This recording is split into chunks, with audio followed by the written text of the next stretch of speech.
Hi, this is Matt with AppliancePartsPros.com. Today we'll be showing you how to repair your appliance. Remember, anytime you work on an appliance, make sure it's unplugged or the circuit breakers are off so there's no chance of electrocution. Also make sure you turn off your hot and cold water supplies. In this video we're going to show you how to change out the tub cover gasket. It's going to be a very easy repair and should only take us a few minutes to do it. If you already have one of the seals, great. If not, you can click on the link below or order it from AppliancePartsPros.com. When you open up the bag, you're going to get the instructions and the new tub cover gasket. The main reasons that you'd have to change out the tub seal is that if the tub seal cover started to leak and water was coming out the top of the tub. The first thing we have to do is to remove the control panel. It's usually held in place by two screws. They're located in either the front or the rear of the control panel. Some models have trim covers that you have to lift off to gain access to the screws, and on other models they have spring clips that you have to slip a putty knife underneath to release them. Once you have your screws out, slide the control panel forward about 1/2 inch and lift it back over the back of the machine. With the console out of the way, we have to go ahead and disconnect the lid switch and remove the two retaining spring clips that hold the body to the frame. With a flathead screwdriver, just pry them out.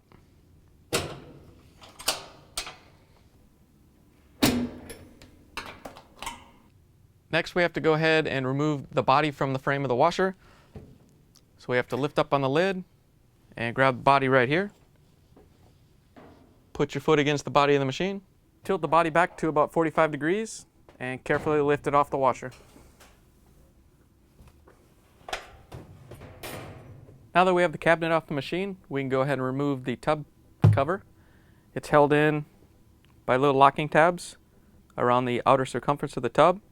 To release these locking tabs, don't just pull up on them, otherwise you may damage the tabs. So put your hand above each one, press down on it, and then release it. There's 8 locking tabs that go around the whole tub cover, so make sure you get them all off before you lift it off. So once you make sure you have them all released, we can go ahead and lift the cover off.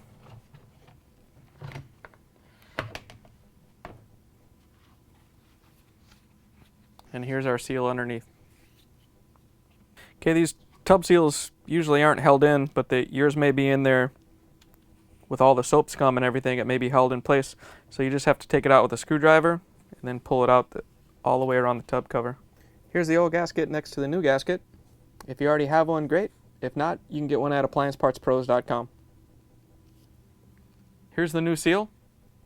We have to install it into the tub cover. So we have to make sure that we turn it into a circle with these splits on the outer edges.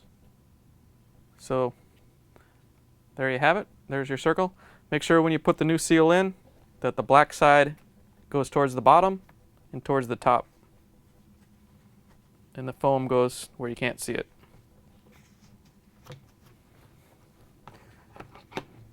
Alright, and then just carefully go around with your screwdriver. Make sure it's all the way down in all the places. Especially this section right here where your bleach dispenser goes. It's kind of tight. Don't press hard on the gasket. You don't want to shove the screwdriver through it. It's pretty soft. Now that we have the new gasket in place, we can turn it over, line it back up, and lock it back onto the tub. This section here is where the vacuum brake goes. So go ahead and slide it over. And line up the tabs so we can push them down and lock them into place. Once you have them in place, go around all the tabs, press them down and make sure they go over the locking tabs.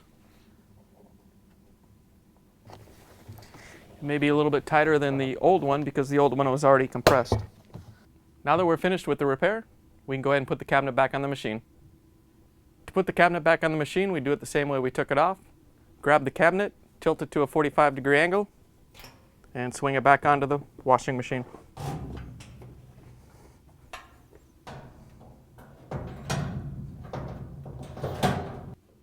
When you're sliding the body back onto the frame, make sure you get the lower lip underneath the frame and then lower it down onto the 4 locking tabs.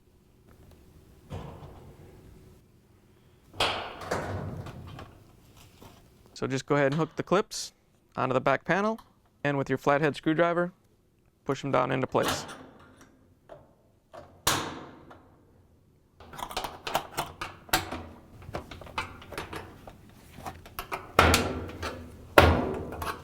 Reconnect the lid switch.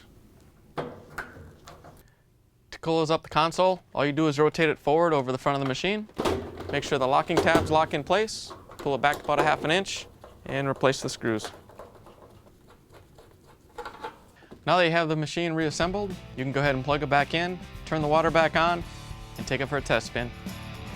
Thanks for joining us for another successful repair brought to you by AppliancePartsPros.com. Check out our other repair videos on our site, Facebook, and YouTube.